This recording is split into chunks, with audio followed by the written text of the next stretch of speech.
You are listening to the very first episode of the Inspire Health podcast. Thank you so much for joining us.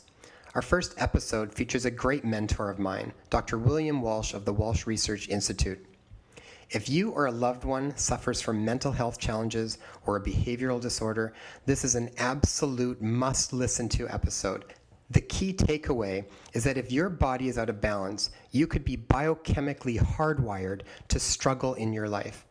Dr. Walsh's research has had transformational results for thousands of families, and it's an important aspect of treatment that I bring into my practice as well. Welcome to the Inspire Health podcast. Your life is about to get a whole lot better. Have you ever felt like you tried everything and yet still couldn't find the answers or the solutions that you were seeking?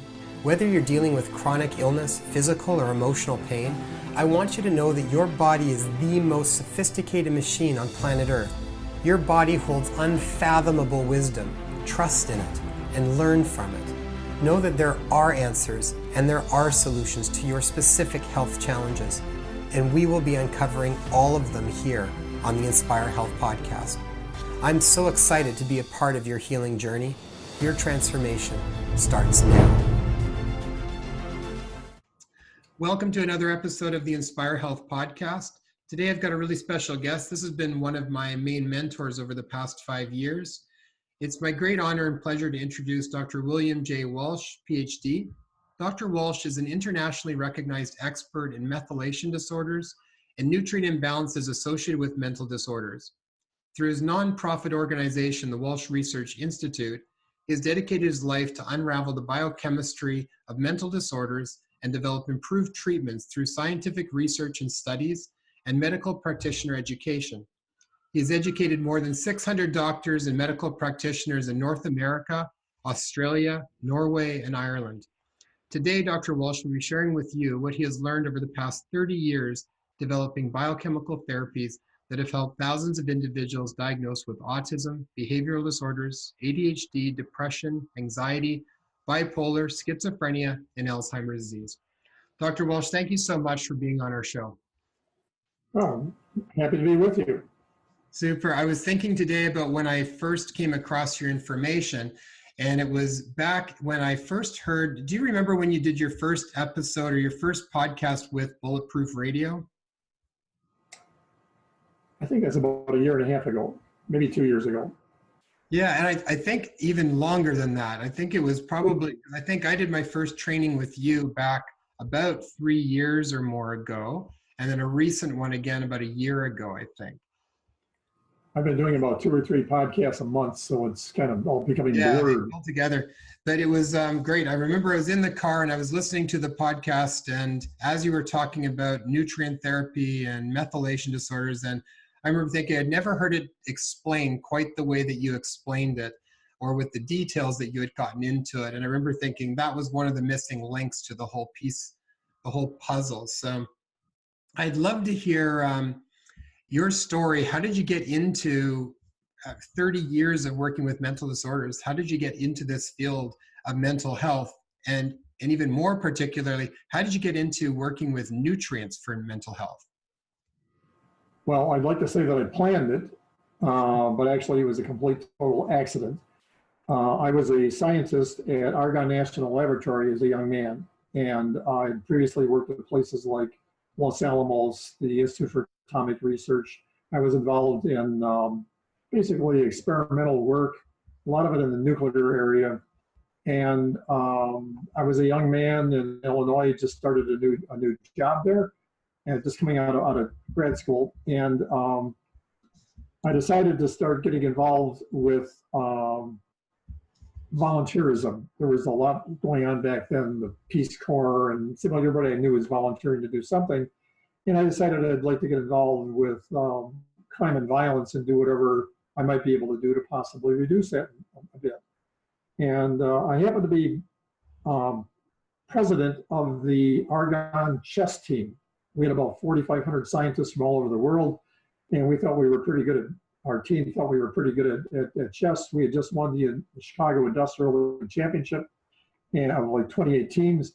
Over the summer, this guy just kept badgering me, why don't we play the prison? We need to keep sharp for the next season. So I couldn't get rid of him, so I scheduled a meeting with the Stateville Penitentiary, one of America's 3 toughest prisons, and I brought 12 PhD scientists, chess players, including some pretty terrific players. I had a guy from Russia who was a master, had the youth champion from Yugoslavia. We had a pretty good team. So the long story is they beat us. They beat us, which I thought was wonderful. And I got the names of all the people who had won, and I got it in the Chicago Tribune the next day. It said, "Prisoners beat scientists." Of course, they had about 4,500 prisoners there, and they actually were quite good. Now, the guy I played had just come off death row, and I was asking him what life was like, and he basically told me how terrible it was until he now was in population and things were better. His sentence had been commuted because they banned the death penalty, and so I offered to help him and with some of the problems he had, and anyway, he looked at me and said, "Do you really mean that? You really mean you'd like to help?" And I said, "Yeah, I would. Let me know what you need." So he went off. Our game was over early. I actually beat him. I think I was the 5th or 6th board. You had best players are at the top, and I was sort of in the middle. And he went off for about 30 minutes, and he and another guy got out a legal sheet of paper and started writing down the things they needed. Poor healthcare. Their healthcare in the prison is absolutely awful. They mentioned the food is bad, of course, but they mentioned the danger. It only costs $20 to bribe a guard to open your cell door and somebody else's cell door at 3 o'clock in the morning, which meant somebody was coming to kill you. Wow. So he gave me a long list of about 20 things they needed, including recreational programs, educational programs, something to help guide them when they get out, something for when they eventually leave prison. I found out that 1 out of 5 of them leave prison every year. So the problem is, how are they going to behave when they get out? Anyway, I spent the next 18 years of my life working on his list. And I started going regularly to the prison, trying to see what I could do about the recreational programs. I started an art program where prison artists were doing art shows. I think we did 87 art shows. And anyway, people learned I was going there, and my colleagues at Argonne and people at local churches where I lived in Naperville, Illinois, they all said, "Hey, I hear you're going to the prison. Can I come too?" Within about 2 years, I had an organization of 125 people going to the prisons, trying to see what we could do and help these people. Well, we learned that if we're going to really help them, the time they need help is when they get out, because very often they might have been in jail for 5 or 10 or 15 years, and all of a sudden they open the door and give them $50 and a ticket on a bus to either Joliet or Chicago, and most of them don't have a job, no place to go. So we got involved in what I call an ex-offender program, and that's when my education began. I learned that in talking with the families that had produced a criminal, I learned something very surprising. I found that many of them came from good families. I had always thought that the criminality was really caused more by trauma in early childhood, or bad parenting, or bullying, or some kind of physical abuse. I learned that some of these families were terrific and did everything that they could have to help these children. The mothers were telling me that they knew there was something wrong with this child by the time they were 1 year old. They were different. I also found out that many of their brothers and sisters were fine, but this one kid was different. And so that's when my education began. We even though we were scientists, most of us, we realized we didn't know what we were doing. We didn't know what the cause of violence is. So at that point, we started going to the library a lot and studying psychiatry, criminology, all those sorts of things. And we learned that there was quite a bit of information suggesting that there was some kind of a predisposition, some kind of a inborn tendency that sort of sent them that direction. And the families were saying, gee, when this kid was 2 or 3 years old, he would start torturing the family pet. I found families that said that these little kids had actually murdered their pets, and they were oppositional, and they were defiant, and they were violent. And And many of them had tried counseling by the time they were 3 or 4 years old. A lot of them were on medication by the time they were 5 or 6. A lot of them were special education, and then usually institutional care by the time they were 8 or 9 years old. And the family said it seemed like from the time they were born, they were headed for the penitentiary, and that's where they wound up. And none of the treatments that they were trying were really helping much at all. So being scientists and myself being involved in a lot of experimental work, I decided to try to see if I could find out something different in them. So I started getting samples, getting blood samples, urine samples, hair samples of very violent people, and then compared them with controls, people who were okay without a problem, and we found out they were really quite different. And the first thing we found was that their metal metabolism was really different. Things like copper and zinc were really astonishingly abnormal. And we found they had methylation disorders, something called pyrrole disorder. At that time, I had run into a guy named Carl Pfeiffer. Have you ever heard of Yeah, renowned psychiatrist. Yeah, and he gave a lecture at Argonne. And one day I never had heard of him, but I was walking out of the lab to come home for supper, and I saw there was this lecture that was going to be that night. So I went to his lecture, and there were about 1,000 people in this big auditorium. And here's a guy who he had just spent the last 20 years of his life doing the kind of studies I was beginning to do. He was doing it for schizophrenia. He was renowned as the world's leading nutritional scientist. They announced during his lecture that he had just been nominated for a Nobel Prize in chemistry or in medicine, and he was nominated by Linus Pauling. And he didn't win, but I think he deserved it. But he got interested in my research, and he volunteered to help. And so after a while, I started bringing criminals, with people with extraordinarily violent past, to his clinic in Princeton, New Jersey. And we started collaborating on studying their chemistry. First group was a group of 5 sociopaths who had done some pretty terrible things. And we had found that we had already found a chemical pattern, mainly with trace elements, that seemed to indicate sociopaths and separate them from other violent people. So it was a pretty exciting visit when the 6 of us went to Princeton. I'm not going to talk about all the crazy things that happened during that trip, but we shared 2 rooms in the Holiday Inn in Princeton, and 3 in one room, 3 in the other, with a door in between. And the man I shared a bed with had bullet holes right down his chest. He had lost a battle with a police helicopter, and we had a guy there that was a hitman who had murdered lots of people, and a guy who was I don't want to get into the details, but yeah.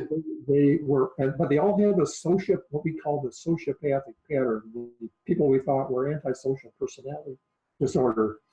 And so after it was all over, and they spent the day at the clinic, Pfeiffer had a lab there that was really excellent, and he got all the lab results before they left, and he did the medical history. And so I went to see him at 4:30 in the afternoon, and he said, "Bill, this is pretty exciting. They're all the same. They all are have high blood histamine. They're all under-methylated. They all have pyrrole disorder. They all have low blood spermine." So we rattled off about 6 different abnormalities, and he said they've all got the same odd collection of chemical imbalances. So I was pretty excited, thinking, wow, this is great for research. Maybe we're onto something here. And then something happened that really sort of changed my life. I started to leave to catch the plane back.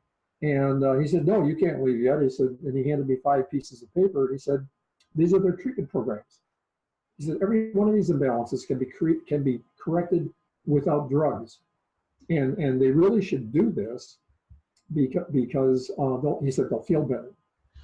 So that's how we got started in treatment. So we started them. 4 out of the 5 were willing to do it, and then he volunteered to see more and more. And eventually, we shared 500 cases of violent people from Illinois, And we learned early on that the violent criminals, most of them said that life was different within 3 or 4 months. And it Wow. was really helpful. But we found that most of them were back in prison after 4 or 5 years. And I kept getting these letters from them saying, well, sorry, Dr. Walsh, but I stopped compliance. And all the problems came back. The good news was that we had started working with children, violent children in the Illinois area. And the results with them was not only excellent, as far as we could tell, based on the reports of the families and their teachers, and sometimes their psychiatrists, but it seemed to be enduring. And so we learned by let's say late 1880s, we learned that we really were having low success with the violent adults, which was my goal. I hope we could turn these people into pussycats. But what we found was that it seemed to be far more effective with children. So at that time, we focused on kids. So that's how we started. And after a while, the great man, Carl Pfeiffer, said, every time I would meet him, he'd say, Bill, what's really needed is a clinic, an outpatient clinic in the Chicago area for behavior disorders. And eventually I realized he meant me. So one thing led to another. I quit my really good job at Oregon, started a not-for-profit public charity, and I assembled an organization as best I could, started very small, and we opened the clinic and eventually saw 30,000 patients. We eventually had a staff of about between 45 and 50 people, a number of doctors, nurses, and we just saw enormous numbers of people. So that's how I got started. And it's now 2019, and I no longer am doing clinical work. I'm now engaged in a different public charity, and I write books. I've got a team that travels around the world training doctors. We'll be in 2 months. We'll be in Australia, Melbourne, with another 80 doctors, including quite a few psychiatrists, and train them how to do these protocols, which not only work for behavior, but when we did an initial study back with Pfeiffer back in the 80s, not only did we get reports of the behavior getting better, we got a lot of reports of families saying, wow, their grades are so much better. We didn't know this child was smart. And we learned that our treatments for these very same chemical imbalances appear to be very successful in helping people with ADHD and what they used to call minimal brain dysfunction. So once we opened the clinic, that was our focus. But then one thing led to another, and we had a woman come in, and we called it the Pfeiffer Treatment Center. Dr. Pfeiffer died just before we opened the clinic. He was going to be our doctor for the first six months of patients. He was going to advise us on every one of them. Well, he died just before we opened. We called it the Carl Pfeiffer Treatment Center. Well, some people recognize that as expertise in schizophrenia. So this woman came in and offered us a big donation if we would start seeing schizophrenics. So we started seeing schizophrenics and found we could help most of them too.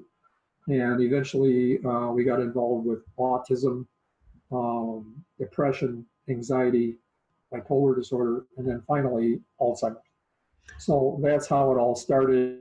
It's kind of a long answer to your first question, but no, that's good. It seems like you guys you focus on almost all mental health. It sounds like for the most part, because I didn't want to do that. I reluctantly started schizophrenia, thinking that we had a full plate because there are so many people with behavior and ADHD problems. The autism happened by accident. A small child from Michigan showed up at our clinic one day, and this little guy was different from anybody I'd ever seen before. He was just running constantly around in a circle. He had odd repetitive movements. He was not able to speak, seemed quite bright. And I asked my staff, well, how did this happen? How did this mistake happen? And they said, well, we're sorry, we didn't know he was autistic. The problem was he got better. We fixed his chemistry, and the parents said, hey, he's remarkably better. Well, I don't know if you are familiar with all the autism families, but you can't say no to one of these dedicated autism families, and word got out.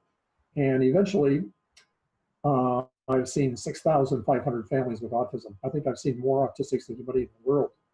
Again, all by accident. So that's how we got started. we got lucky in doing this. We did a lot of study of neurotransmitters because really the abnormalities we find in behavior and depression and whatever has a lot to do with neurotransmitter systems that are not functioning properly. So we got lucky and found that only about 6 or 7 nutrients have a really powerful effect and impact on brain function. And there's more than 300 really important nutrients in the body, and this is really good luck because can you imagine if we had to do hundreds of lab tests, or if we had to develop treatment therapies for hundreds of imbalances? That would be almost unworkable. But we got lucky, and it turns out that we have a certain number of imbalances that dominate problems for most people, 95% of the people. So we've developed a protocol over time for correcting these chemical imbalances. What we do is a medical procedure done by a licensed medical professional, and who we have trained and helped and guided and to help them to learn how to do this, which is not that complicated. And it involves a very good medical history. We learned that symptoms and traits can really help guide to a diagnosis. I did a study of over and under methylation once, where I had a researcher spend 6 months looking at thousands of charts, looking at the characteristics and traits of people who were very over-methylated and those who were very under-methylated. And we found that there are symptoms and traits associated with that. For example, we learned that under-methylated people, 75% of them have allergies to grasses and pollens and inhalant allergies. Only 5% of over-methylated people. We found that 95% of people who are under-methylated are sort of have some OCD tendencies, very few of the others. So we then assembled, we now have a list of symptoms and traits that can help us. And actually, our doctors, we're pretty good at predicting the lab results before we do the lab results. But then we also do lab testing of blood and urine. And usually you get confirmation between the two, and then we can confidently put together a treatment program which will normalize these nutrient factors that are abnormal, hopefully normalizing to some degree the neurotransmission characteristics. And so that's sort of the summary of what we do. My goal was originally to train and to enable 1,000 doctors to do this. And we're in about 2 years of getting there. By the end of April, we'll have close to 800. And some of these are really dedicated, terrific doctors, include some MD, PhDs. And we're getting a growing number of psychiatrists. The most enthusiastic docs we now have are psychiatrists who we're finding that a lot of them are not real happy. They spent all this time in medical school, and in the USA at least, they're only allowed 30 minutes when they see a first-time patient, and they spend all their time wondering, well, what medication should I give them? Well, that's not medical and scientific. They much prefer our system, whereby the first thing they do is they do some relatively inexpensive blood and urine tests, and then this guides them to understand which neurotransmitters are malfunctioning, whether they have too much or too little expression at these receptor systems, and they have a treatment that is with nutrients that can help this. It's been especially good ever since the science of epigenetics has come around, and now for the first time in 10 years, we can adjust gene expression. We can adjust neurotransmission. We can adjust, for example, serotonin reuptake without having to use an antidepressant. We're not opposed to drugs, to pharmaceutical. Now they're calling them biologics in advertising. It sounds a little softer, but we're not at all opposed. I've met hundreds and hundreds of people who said that antidepressants like Prozac and Paxil may have saved their lives. However, a lot of this can be done with nutrients. In many cases, we had people who were taking medication, high levels of medication, and we would always have them do both together. And then once our imbalances had been corrected, maybe after 3 or 4 months, we suggest maybe they try lower and lower, levels of the medication to see where they're at their best, since there's a new reality. We learned that with depression, behavior, ADHD, and anxiety, those four problems, about 80% said that they were at their best with 0 medication. 20% said they'd lose something if they go all the way to 0. And we say, so be it, continue the medication. So that's basically that part of it. Working with bipolar and schizophrenia and autism are more complex, more difficult. I believe they are diseases in which DNA repair has caused a permanent change in gene expression. So these people have a multitude of problems, and so our success rates are less. We might have 80 or 85% of the families saying we've really helped them and life is better, but it's not as often that we get what you would call a complete recovery. The relatively easy things from our point of view, in terms of the likelihood of having somebody get completely better, behavior disorders, ADHD, anxiety, and depression. Yeah, and that's often what I find in clinic too, when I'm seeing patients with anxiety, depression, or children with ADHD, learning behaviors. I'm always super excited to see, outside of the symptoms, like you had said, I would say probably about 85 to 90% of the time, you have a pretty good idea based on their symptoms from a good case intake on what you're looking at. And then it's just the lab work helps just kind of reinforce that and to show to the patient what you're working with. And it gives you a platform to be able to see the changes that are going on to tie with the symptoms. Exactly. You had mentioned a couple of things before. I just want to clear up. As far as for the main imbalances that you work with, you were talking about metal metabolism, pyrroles, and methylation. I wonder if you can break some of those down for people. So when you talk about metal metabolism imbalances, what are the primary ones you see, and what kind of symptoms comes from that? Okay, we found these really after working with thousands and thousands of patients, and also from our guidance in the beginning from the great Dr. Pfeiffer. And we started looking at some of the same factors that he found. For example, he told me the first day I met him, he learned about our early research with prisoners at Oregon National Laboratory. He pointed out that his first good data was metal metabolism, things like copper and zinc, for example. We've learned that, excuse me, if most people have most of us have a system that's natural that normalizes and controls copper and zinc in the bloodstream. Some people don't have that capability because of genetics primarily, sometimes bad diet, but usually genetics. And if a person's copper level escalates beyond what it should be, it causes a rather dramatic impact on dopamine and norepinephrine, 2 of the major neurotransmitters, because copper is involved in the conversion of dopamine to norepinephrine, which is where all the norepinephrine comes from. And if you have too much copper, then what happens is you're deficient and low in dopamine, and at the same time overloaded in norepinephrine, which means anxiety, sleep problems, and in some cases, psychosis. So that's why those metals why copper is so important. Mm-hmm. Zinc, on the other hand, is associated, if you're zinc deficient, zinc is used in about 100 different enzymes, and it can cause all kinds of physical but also mental problems.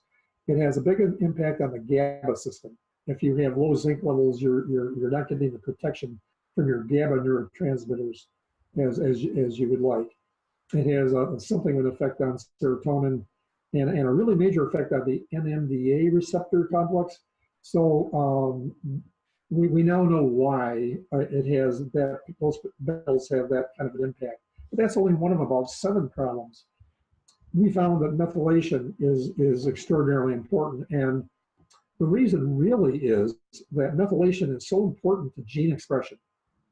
From the time you're born, during the 9 months of development of the baby in the womb, all of our DNAs and all of the tissues and cell lines in the body, they all have the same DNA, identical DNA, but every part of the body needs different chemicals. And our DNA works for us all day, every day. It produces all of these chemicals needed for our cells. However, you need a different mix of them. You need a number of different ingredients. So the way that is done is really quite beautifully done during the first 9 months in the womb. And what happens is what they call bookmarking. And the way it works is that in most cases, you have methyl groups, methylation parts of the DNA that can reduce or shut off the unwanted chemicals. And that's how that system works. So now what we've learned, so that means that people who are born undermethylated because of what happened before they were born, they're the people who have these symptoms and traits, and they'll have them probably the rest of their lives. They'll be competitive. There'll be a tendency for obsessive compulsive disorder. They'll have a greater than average tendency for depression. They tend to be highly successful. Most doctors and scientists and great athletes are undermethylated. But the opposite can happen too. They can be overmethylated. They can have too much of that happening before they're born. And another thing that happens is that methylation can change gene expression after they're born. That's what's really neat. So if we find someone who's born with undermethylation, and they happen to have a disorder related to that, like depression, we now have nutrient therapies that can normalize methylation and to a degree, and sometimes nicely normalize the neurotransmitter imbalance. So that's why methylation is important. There's also something called a pyrrole disorder.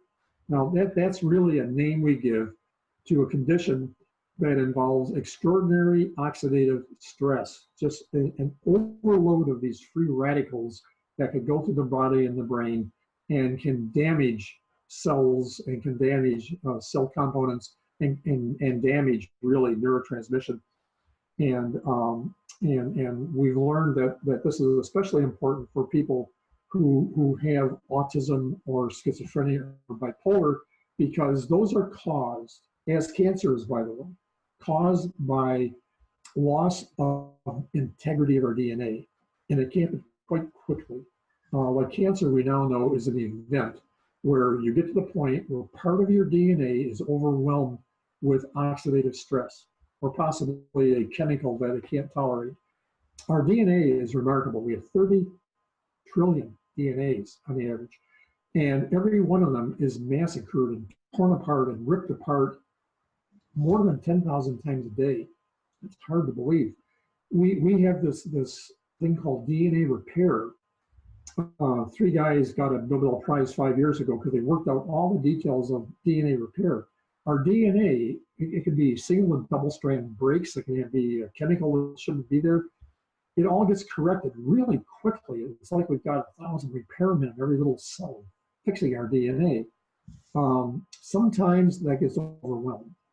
And that, I think, is when you have the onset of these, what I used to call epigenetic disorders, things like a schizophrenia breakdown, or an autism regression event that often happens around age 2. And since these are complex disorders, because they usually involve maybe 50 or 100 or 500 genes. And so you've got a multitude of systems that need correction. And that's why clinical work with these people is so complex and so hard to make real progress for them. It leads me to a question too, Dr. Walsh. When you're talking about methylation, a lot of times now I'm getting patients that'll come in and they've done a series of different genetic tests that have told them that they have a methylation imbalance. Now, I basically have to go through and explain that there's a lot more to it than what you just see from a genetic panel. I wonder if you can shed a little bit of light on that, because what I'm often finding is that people that find out that there might be a methylation imbalance then often start treating themselves with certain key methyl donors, assuming that that's the best idea that they can do. And you kind of find that unless you know a little bit deeper down the rabbit hole about it, the treatment's very different. I'm wondering if you could just shed a little bit of light on the genetic testing and how that mixes with other ways of assessing methylation. I actually feel guilty about this because in 1989, 1990, working with autism patients, I discovered that nearly all of them were undermethylated. At that time, nobody was paying attention to methylation. And so once this got known, starting in the autism community and then later all other parts of complementary medicine, people got interested in methylation with respect to these problems. And what we found is that 70% of humans are normal methylation, 22% are under, 8% are over. But what happened was once these really great DNA analyses were available, we now know that there's this thing called a complex system that we call the one carbon cycle or the methylation cycle. And we know the enzymes that impact that. And what happened is we now have, there are, I think, millions of people now have had those tests, and they've identified what they call SNPs or mutations in some of these enzymes, especially one called MTHFR. Yeah. And a few others. And if you have a mutation, say in the special mutation in the MTHFR, it's called 677T or the 1298, you know that will really inhibit your methylation capability and can cause undermethylation. So some smart people says, aha, if that's not working, let's just give them the product of that reaction that can't go, which is called methylfolate. It's a nutrient. The problem is that the DNA tests only look at undermethylation. There aren't any yet that are finding the factors that could cause overmethylation. There are DNA SNPs that could cause overmethylation. And it's like a tug of war. And I found people with the MTHFR who were in fact overmethylated. It determines it depends on which of these mutations is winning the battle. Well, we also learned something about epigenetics. We learned that folates, whether it's folic acid, folinic acid, or methylfolate, they really reduce, by an epigenetic mechanism, they reduce the neurotransmission of serotonin and dopamine. So let's say you've got an undermethylated person who's depressed. And let's say they're undermethylated and they have low serotonin activity. If you gave them methylfolate, their methylation would improve, and the patient would get dramatically worse because folates are a serotonin reuptake promoter. Mm-hmm. They need serotonin reuptake inhibition so that the serotonin will remain in the synapse longer. And well, we've known for 30 years that it's not the amount of serotonin that matters, it's the reuptake that matters, which is why we have these antidepressants like Prozac and Paxil and all the others, and they are effective at enhancing serotonin activity, albeit often the side effects that people don't like. Well, the problem then is you don't, even if you do the genetic testing and you find, aha, there's this MTHFR imbalance, these people you must not give the methylfolate to because they will get worse. And I think some of them have probably committed suicide. So you need to look at the overall picture. Like you say, it's more complex. I think the doctors that we work with, I think they all understand this really quite well. Mm-hmm. And so their patients, they can identify who might profit from it and who would not. If you've got an undermethylated person who has the MTHFR problem and they don't have a serotonin problem, methylfolate's a great thing to give them. Most autistics do well on methylfolate. A few of them get horribly worse, and there are the autistics who have low serotonin tendencies. Which really comes down to why it's so important to do a proper clinical intake and get a lot of symptoms and really get to know the patient and what they're dealing with, and then use some of the labs to help confirm it.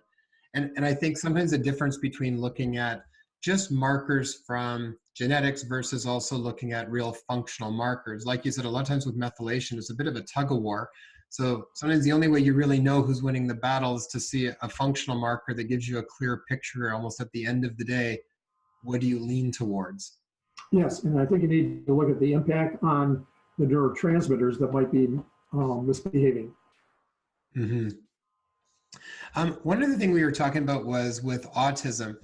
And is there a group of patients with autism? This comes up a lot of time. I get asked a lot of times around patients with that are autistic, especially when they're quite young and around vaccinations, and if there's anything they need to be careful about, which group of the population, from what you've seen with different potential imbalances, needs to be more careful, and is there a reason why they might need to be careful with some of that? Yeah, I researched that along with a lot of colleagues, and there's a lot of really solid research out there. I think we've discovered what the predisposition for autism is, the inborn predisposition. We know there is that because if you look at identical twins, you don't have concordance. If one gets autism, the other one may not. Mm-hmm. But if you compare identical twins and fraternal twins, there's a huge difference. If you've got identical twins, it's between 60 and 90% likely the other will also be autistic. If it's fraternal, it's only about 5 to 10%. So we know that there's a genetic predisposition, but it's not 100%. And the one thing I've seen in virtually every autistic that I've seen is they have extraordinary oxidative overload. They are born with a weakness in the natural protectors against oxidative stress, things like glutathione, metallothionein, on and on. We have 8 or 9 really marvelous natural protectors that can cope with the oxidative overload you get from cosmic radiation, from bad diet, from toxics, whatever. Some people are born with a deficiency in that protection, and I think those are the people who are vulnerable to autism. Now, a lot of people get concerned about mercury and vaccinations. Well, it turns out that these people are, in fact, especially vulnerable to mercury, and especially vulnerable to vaccinations containing mercury. It doesn't mean that mercury is the reason why people get autistic, but it's one of the challenges they have. And I'm trying to develop a system. We now have a way of identifying with with lab tests. We can now identify people who are on the verge, who are vulnerable and about to develop autism. We can do that now with lab testing. We know which part of the DNA is most vulnerable. The weak link is the guanine nucleotide. We've got so much DNA in our system. Once the guanine starts to be assaulted, it shows up in the bloodstream. So I think I'm hoping to write a book sometime called The End of Autism. I really believe that the answer with autism is really prevention.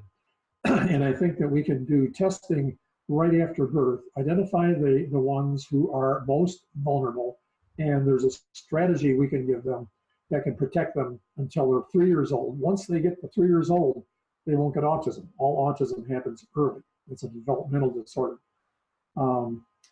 Now, for those who have autism, along myself and a number of really terrific researchers, have worked out a lot of therapies that can help them. Most autistic families are told once they're diagnosed, they're told, "Sorry to say, your child is autistic. This is incurable," and they describe a future that is really not very inspiring. They imply that it's a really severe disorder, and that it cannot be corrected. And there are a few things that can be done to make life somewhat better. Well, what we've learned is that we need to tell every family with a young autistic child that don't believe this.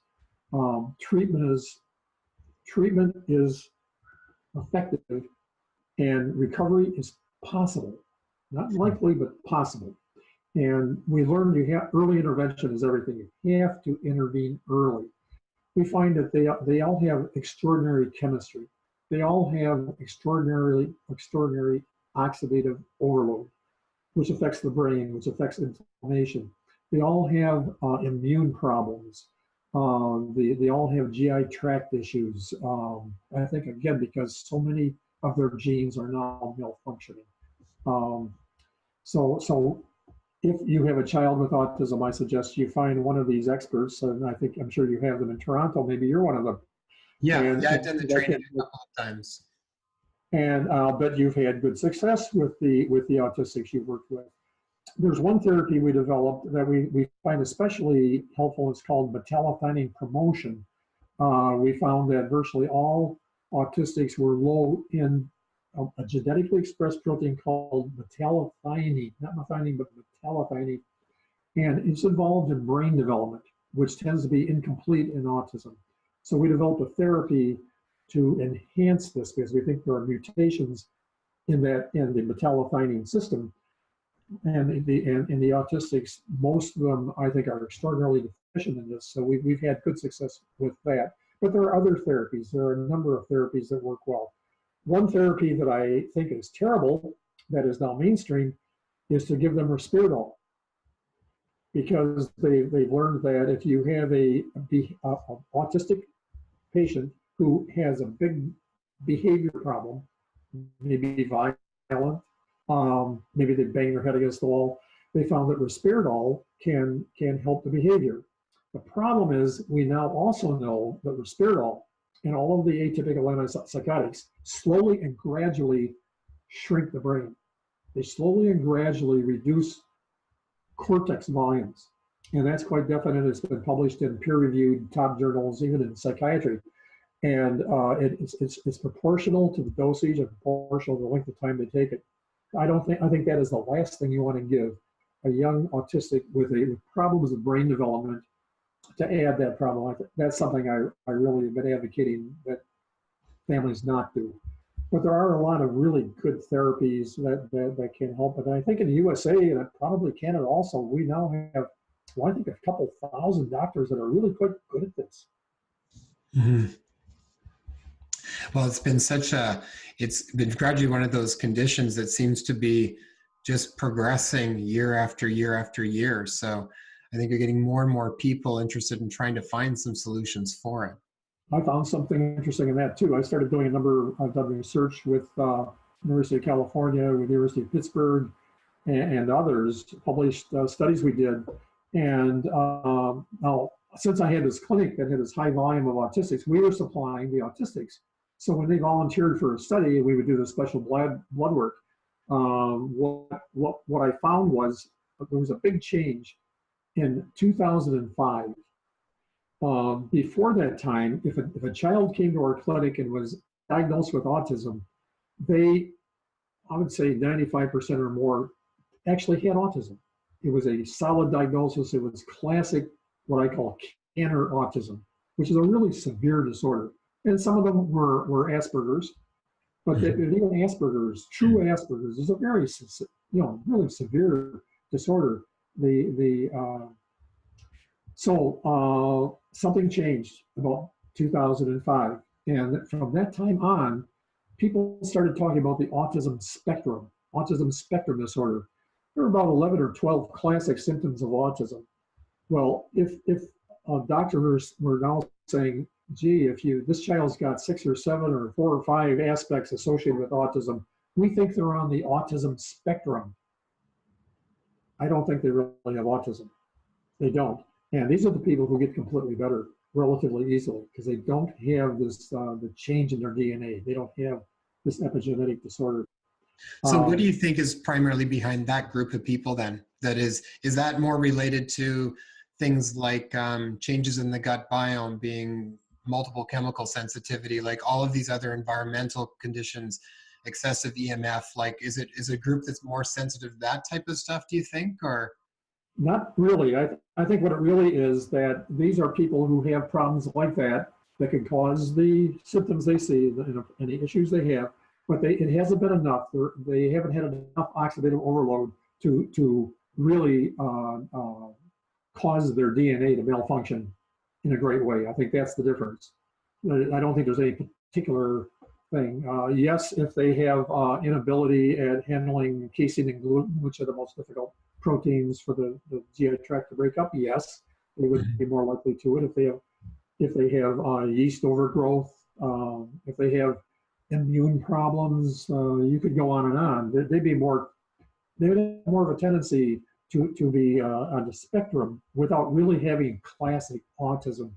But a lot of these people they call that I'm now finding diagnosed with autism spectrum disorder are the same people we saw who had ADHD or had behavior disorders in many cases. And they can be corrected relatively easily. You see a lot of doctors now talking about all the autistics who are now normal. Well, I hope that's correct, but I think most of them are probably the ones who didn't have classic autism. Gotcha. How long does it generally take, do you find, for the different conditions as far as before a patient's going to start to see some real significant improvement? I mean, I know from what I see in clinic when we're doing it, but I want to ask you because you're the expert in this and sort of what you've found. I think you already know because you've been seeing patients. The quickest patients to get better are the ones with a pyrrole disorder and nothing else wrong. We've Always had, excited to see those patients show up. whenever a violent child would walk into our clinic, our staff would relax and smile because we knew this is going to be easy. We're going to be able to find out what's wrong, and they're going to get better. Most of them are going to get better quickly. We've had violent, even teenagers who maybe were violent 5 or 10 times a day and just in terrible shape, who within a week were notably better. You've probably seen that already. But that's only if that's the only imbalance. Very often a patient might have 2 or 3 imbalances. If their problem is metal metabolism, if they've got the copper or the zinc imbalance, that's 60 days. It takes 60 days for that to be normalized. And usually nothing good happens the first 3 weeks. And they start to get better. Most of the reports, they start to get better the 4th week. And then after 6 weeks, if the doses are correct and you really balance the metals, then you've got the full effect of it. Methylation disorders, over-methylation, usually nothing good happens the first month, but they get better by the 2nd month. And under-methylation is the toughest one we've got because it can often be 6 weeks to 3 months before you get real impact. The reason is what we're doing with our treatment for under-methylation is we are slowly and gradually changing the gene expression of these reuptake transport proteins. And it's a slow process. And we're changing the population in their presynaptic neurons. And that takes time.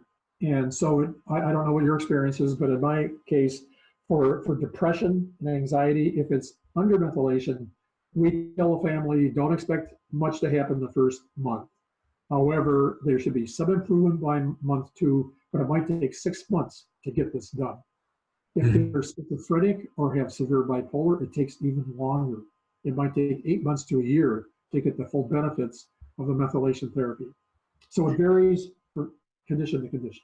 And yeah, it's definitely the same as what I find. I'm always excited when I see someone that comes in with just straight high pyrroles. It's easy. Usually within 6 weeks, they're significantly better and often even sooner. They think you're a genius and they become your best friends. But what I often find is it's very seldom I actually see any one disorder. I almost always see combinations of disorders. Because why even the symptoms blur a little bit sometimes because you get a mix of different conditions playing into different symptoms for the patient. The hardest group are the ones are differentiating between overmethylation and pyrrole disorder. Some of the symptoms are the same, high anxiety. Yeah, they overlap significantly a lot of times, and treated completely different, which is important. Why I really liked the Walsh approach in general is because I in the world of functional medicine and natural medicine, a lot of times there's lots of different things that are good for lots of different things. But the bottom line is it's nice to really be able to dial it in so you know from an individual basis, what does that person specifically need? Because it makes such a difference. And a lot of times people think, well, just give them everything. And it's like nutrient excesses will cause just as much imbalances as nutrient deficiencies will. So that was my first surprise in working with patients. I had originally thought really the thing to do is to find out which nutrients they're deficient in and give it to them. And I learned that very often you get the most mischief from nutrients that are overloaded because of genetics. Yeah, I find the same thing. And a lot of times people are coming in and having to go off of a lot of things and then really fine tune the whole picture again for them. The key is biochemical individuality. Finding out who a person is with respect to deficiencies and overloads and then normalize them as best you can. Yeah.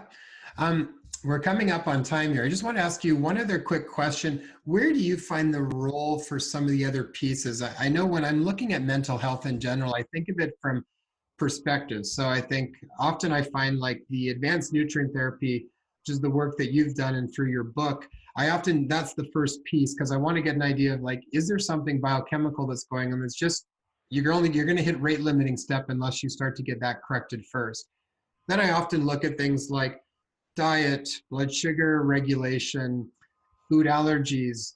I look at mind, body, spirit, working with all that, and then this whole area of self-regulation on how do you help kids adapt, parenting. There's all this sort of big pieces of it. What have you kind of found from your experience in the field for so long, how those other parts play into it as well? Well, I think diet's really important, and we usually do evaluate diet. Of course, a bad diet of nothing but junk food, we know that's a terrible idea. But we also know a few other things. We know, for example, if you're undermethylated, you would thrive on a protein-based diet. These are people who get worse if they had a lot of green leafy vegetables because of all the folates. Right. And if you're And they get a high amount overmethylated, of methionine. yeah, they Protein need protein because that's where the methyl comes from protein. However, if they're overmethylated, the opposite's true. And these are people who do great on a vegetable-based diet, and they need to maybe suppress and not emphasize protein. So we have that. We also know that diets that are loaded with some natural antioxidants is a really great idea, really for everybody. So we do that. We also have to evaluate a patient to see whether they're a malabsorber or not. Very often, some of them will have a rather serious problem with GI tract function. We know that zinc deficiency could cause that. We know that oxidative stress can mess up a person's GI tract. So, but sometimes you need to go beyond that. Sometimes you get a patient with SIBO or some more complex problem, or they might have parasites. Human beings are complex. And sometimes you have to go beyond our straight protocol and look into other areas. We very carefully measured treatment success as best we can with outcome studies and a few double-blind studies, but the truth is we can't help everybody. And I think the good news is that our system seems to be applicable to 90 or 95% of the people who come to us with problems. Sometimes we have something else wrong, and we have to recognize that as a possibility. Again, human beings are very diverse, and we're learning more all the time. Just in the last year, we learned something really important. We learned that based on new neuroscience, we learned a lot about the NMDA receptor. And we now know that for the first time, we have a nutrient therapy that can help people with addictions, people with severe OCD, people who are hooked on cocaine or heroin. We've always avoided these patients because our outcome studies said we couldn't help them. We didn't want to waste their money and our time. Now we have a therapy involving N-acetylcysteine that has a special neuroscience factor or process where it's what they call an anti-porter glial cells around this NMDA system that could lower NMDA activity, which is a problem if you have an addiction or if you're severely undermethylated. We also know that NMDA is related to schizophrenia. And in that case, it's the opposite situation. These are people with too little NMDA activity. So now we have new therapies for schizophrenia, whether they're overmethylated or undermethylated. We didn't have this a year ago. So we're constantly learning. I suspect maybe what we don't know exceeds what we do know. We already know enough to be able to help a lot of people, but we have to be constantly alert for new knowledge. Exactly. Well, that's what keeps us all kind of moving forward. So, and keeping inspired to try to find new solutions for things. So, Dr. Walsh, one last question, or I shouldn't say a question, but the reason I started the Inspire Health podcast was because I found that there was so much information available that I found to be really transformational. Your work being one of them that was just not as commonplace as I felt like it should be. So the whole goal was to try and bring what was not so common, to make it more commonplace, to inspire others that there are answers and solutions to health problems that they often don't think there is. So if you were to take your life experience being, how long have you been in the field of biochemistry now? When did you first get your PhD? 1964. So it was not in this field. No, so for the amount of time that you've spent as a researcher, working really as a clinician for a long time too, with seeing patients and with Dr. Pfeiffer and having mentors like Dr. Pfeiffer, being also a dad and a father, you had a parent that came to you that felt like they were at their wits' end, feeling like they've run out of all hope. They've got a child that's got ADHD or a learning or behavioral disorder, or even the child themselves that actually starts to feel like something's wrong with themselves. Because I find this a lot of times too. It has a hard effect on their self-esteem and a lot of self-doubt and a lot of questioning. What would you say to those people to inspire them that there are answers and solutions that they're just not aware of? I had a troubled father, just walk into my office yesterday with the child he's very worried about. I think the message I want to get across is that you don't necessarily have to do a drug. I mean, drugs can help a lot of people. However, you can get a lot of this done with nutrient therapy. And when I wrote a book a few years ago, and I spent a long time trying to decide what to call it. And I think the message I wanted for families and for doctors is that nutrients can have real power, and including in some really serious disorders. And so I called it Nutrient Power. Nutrient Power is the name of the book. I think families need to know this is an alternative. And maybe it's the first direction you ought to try it. See, I think if you have a child with a problem with behavior or learning, I think counseling might be the first thing you want to try.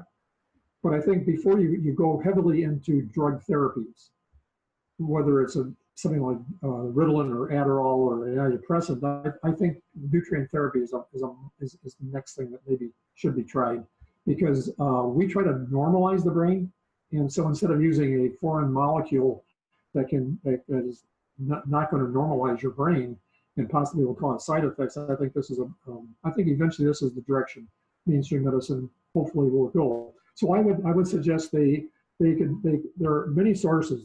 For example, our website is walshinstitute.org. It's got a lot of information.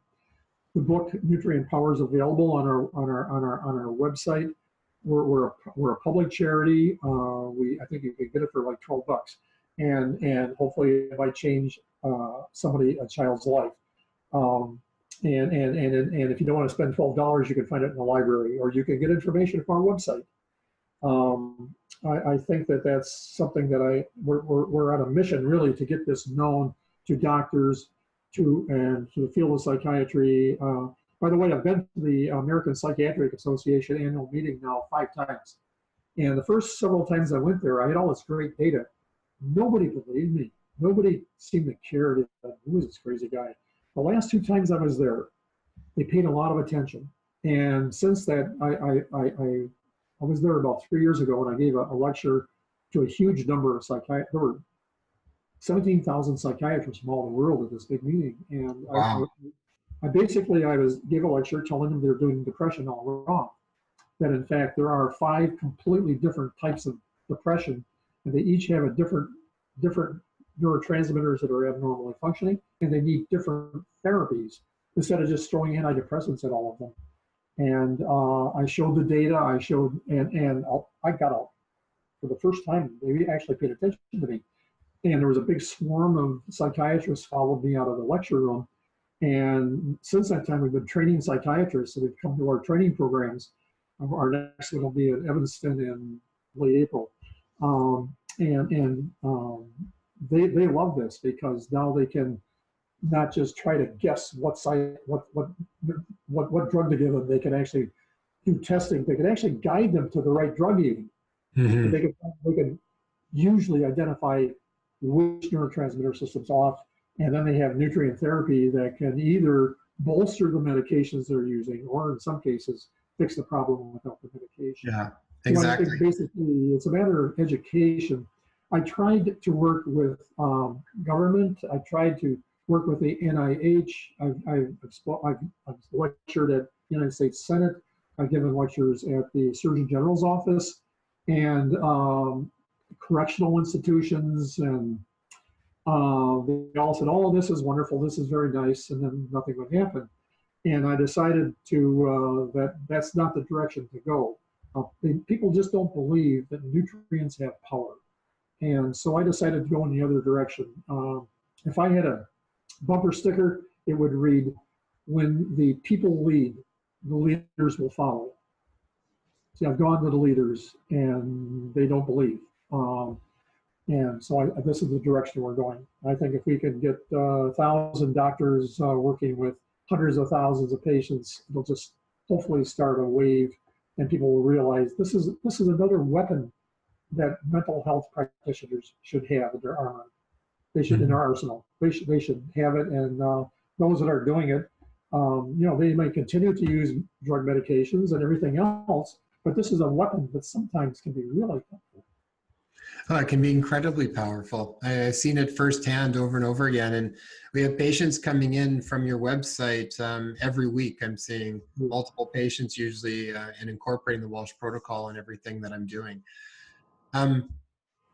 Dr. Walsh, you had mentioned also, I just want to make sure that the physicians out there that are listening to this are aware that you do have a physician education training program. If you can just say a little bit about that, because, and I know you can, and I'll put the show links, we'll put in your website and links to the book and everything too, so people are aware of that.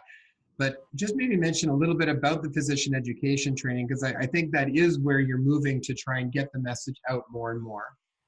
We are. In April, we're going to have a training in Evanston, Illinois. It's over a weekend in late April. It's right next to the Northwestern campus in Evanston, beautiful along the lake. And it's a 4-day program. We do it over a weekend, Friday, Saturday, Sunday, Monday, in order basically to, so the doctors won't be that away from their practice that long. And we've worked out a system for, I think, quite effective training in this. And one thing we do that's a little different is not only do we do the lectures and show the biochemistry and talk about the nutrient therapies, we have live patients come in. We have patients who might be first time or follow-up patients. And so we together will do a medical history, and we'll find their symptoms and their traits. We will have all their labs done before they come. So then so then we together then will then have them all evaluate and try to diagnose which neurotransmitters, which imbalances they think they have. And then once we agree on that, we'll devise and we will create a nutrient treatment program for them and give them a prescription of the nutrients to take. We do that over and over and over. And I think that really helps give the doctors confidence, and they see how to do because they participated doing that. So that's a key part of it. But it all takes 4 days. They can find the information on our website, which I guess you can tell them about. We expect about 80 doctors. The numbers have been growing and growing and growing. And we're going to do the same program in Australia, if you have any Australia listeners, and that'll be in early April in Melbourne. Again, we expect 60 to 80 to 100 doctors to come. Amazing. I think it's great. And I know firsthand from being to the program that you've done a couple of times now, I love the interaction with the patients. I mean, you do finish when you come out of there feeling really competent with the whole program. So probably one of the best seminars one of the best courses that I've seen run. So I used to be thrilled every time I would find out that one of our patients got better. But I think I get more excited when I get a letter like I got recently from a woman who, when I find out that one of the doctors we work with has really helped someone, and I find that even more fulfilling. Nice. Dr. Walsh, I want to thank you so much for all of your time that you spent with us. And it's going to be very much appreciated. I think everybody will really enjoy hearing all of this information. I will make sure that I get your information out there for everybody. Great. Thank you. You're welcome. Thank you so much. Bye. Dr. Walsh, we're all finished up there. I'll cancel all that. We'll finish everything up after. But that was great. Thank you so much for all your time. I really appreciate it. I think that's going to be, the audience is going to really enjoy all of that information. I've done. How many people do you think will be watching it? Pardon? I think we'll end up Do you having have several any estimate thousand. of how many people we want?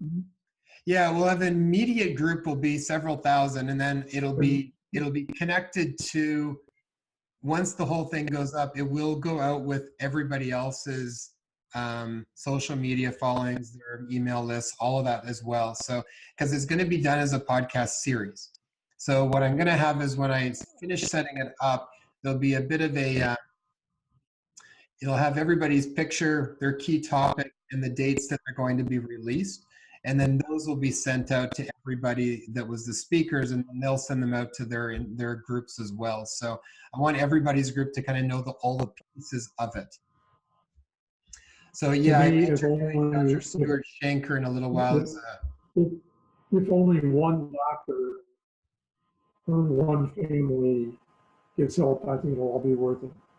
Oh, exactly. And I mean, I've done a couple of community health talks on your information, just to try and get more information out there. And I find patients, they love it.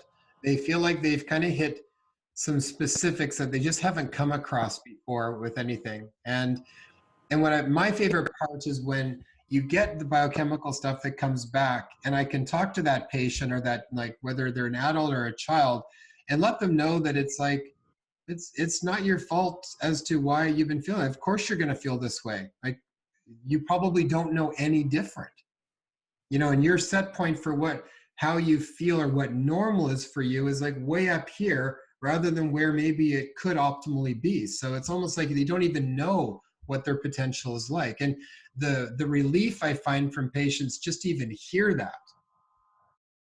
is dramatic.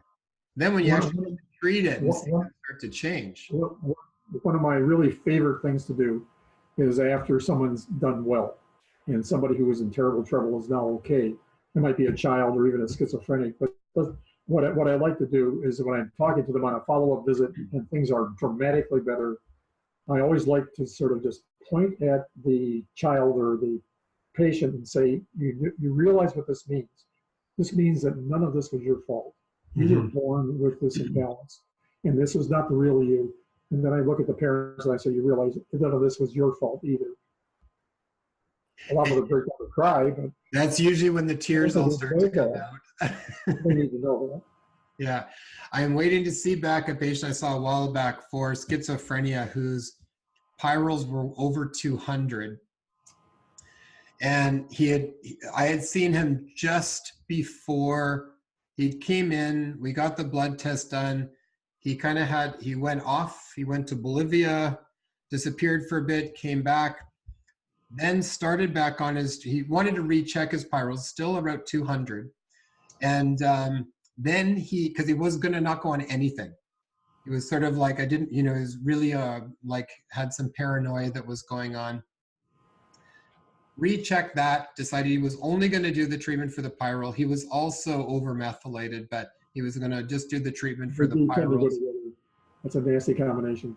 Oh, it was. And I recently got an email from his mom who said that he was currently holding down 2 jobs and stable.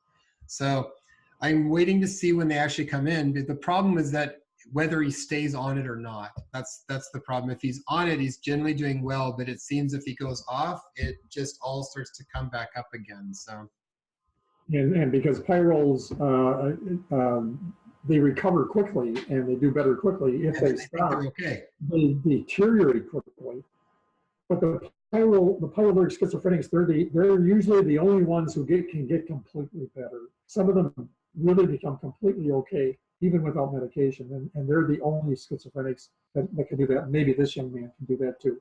That's what I'm hoping, because that was definitely his dominant one, was the pyrals. But I'll keep you posted on how that goes when I hear more back from him. So, look forward to it. Thank you so much. I'm sure I'll see you again at some point at another one of your course. I always like to hear what's new and what else you're coming up with, and just nice to meet everybody else. Great. We'll do webinars from time to time to try to update everybody on the science. Super. Sounds good. Thanks so much, Dr. Walsh. I'll talk to you soon. Well, that was awesome. Thank you so much for taking the time to invest in your health and well-being. Since this podcast is brand new, Reviews and subscribers are so vital for us to get off the ground and share this really important information. So if you found this information valuable, please post a review and subscribe to the podcast so you'll get our newest episodes. Also, if you know of someone who would benefit from this, please share it with them. You can also find us on Instagram at #InspireHealthPodcast. If you have a question that you'd like to be addressed, direct message me on Instagram or leave a comment on one of my posts. I would love to hear from you. And you can grab our show notes and free resources for each episode at inspirehealthpodcast.com. So be sure to go online and check it out.